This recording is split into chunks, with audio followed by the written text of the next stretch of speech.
छोड़ के दूर नहीं रहब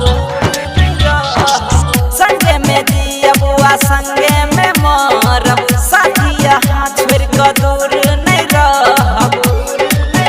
हमरा सकले ई वादा कब तोड़ल है प्रेमक धागा हमर जिंदगी तू बना देला सुनसान गे सुनसान गे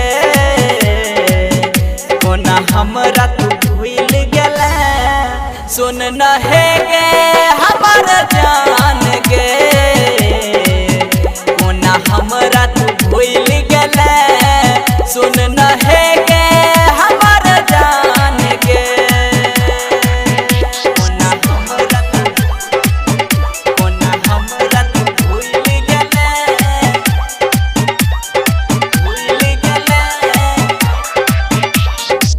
तोहर याद के बहुते सतावे दिन रात तू ही के सपना में आवे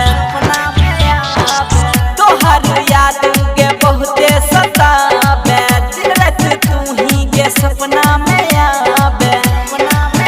किया जिंदगी तू चाहत मनेले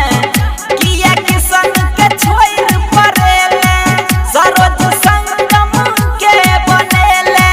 तू वीरान गे